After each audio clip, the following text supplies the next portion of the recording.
Hi, this is Kim, and welcome to my channel for everything lifestyle, life advice, and health and wellness. So a while ago, I did a video about 4 standards that every woman should have, and a lot of women seem to like this topic. So I decided to make another video about the 3 steps I use to create standards for myself. I've mentioned this topic briefly in other videos, but I wanted to do a more thorough explanation in this video. And just to remind you, standards are the requirements that a guy must have in order to be in a relationship with you. These are your deal breakers that you're willing to end a relationship with if these standards are not met.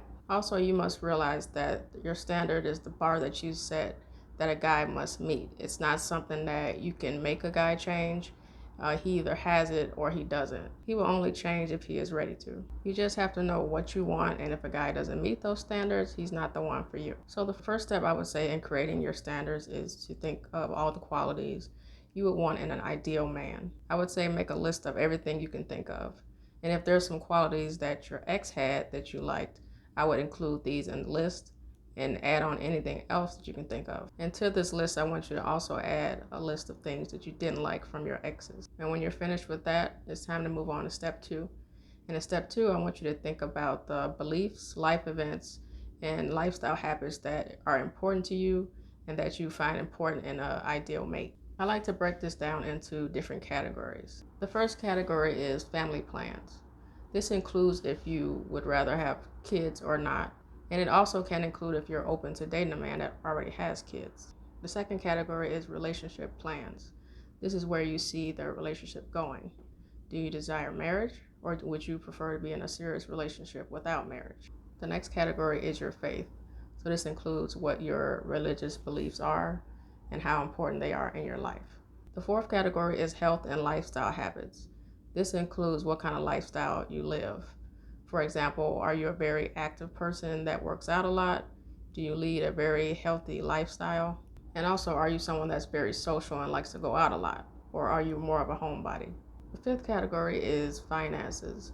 This is how you feel about finances. Are you someone that prefers a debt-free life, or is debt okay with you? And also, is financial stability very important to you? The next category is intimacy.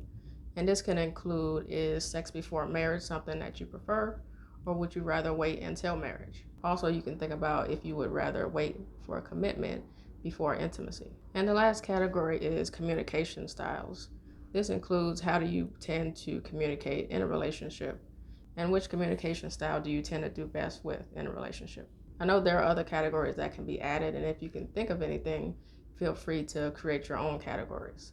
Now that you have finished the first 2 steps, it's time to figure out what will be requirements for you in a relationship. When you look at the list of qualities that you would want in an ideal man, think about which qualities would be an absolute requirement for you.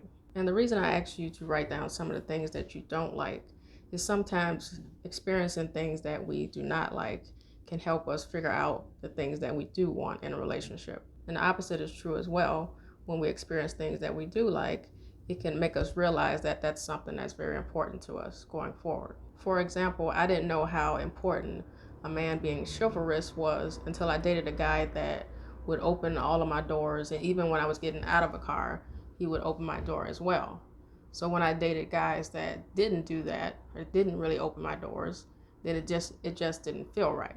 So going forward, I knew that having a man that is chivalrous is something that was very important to me. So go through your list a few times and really evaluate what is your deal breakers, what is most important to you, something that you must have in a potential guy in order to be in a relationship. After you do that, go back to step 2 and look at the beliefs, life events, and lifestyle habits that you came up with in the 7 categories. And evaluate from each one of these categories what is important to you. Some categories might not be that important to you, and that's okay because everybody's requirements and standards will be different. But the point is to figure out what is most important to you. And by going through each of these categories, you can really think about and evaluate if it is really important to you. And sometimes we can prefer a man to live a certain lifestyle or have certain beliefs, but it might not be a deal breaker. It might just be a preference. For example, you might prefer a guy that lives a debt-free life, but it might not be a requirement. Or you might prefer a guy that doesn't have kids, but if he has 1 or 2, you might be okay with it. And every woman's requirements are going to be different, so you really need to sit down and take some time to really evaluate what it is that you want and what you require. And it's not about what other women's requirements are or what people on social media are telling your requirements should be. Because a lot of people now are saying that they want a guy that's over 6 feet or that makes over 6 figures. But if that's not important to you, then that's something that you shouldn't even worry about. You have to remember that you are the only person living your life. So you have to make sure that your standards fit your life. I hope these steps were helpful in you creating standards for yourself. And if they were, please make sure you like this video and subscribe to the channel if you haven't already. And as always, thank you so much for watching, and I hope you have a blessed day.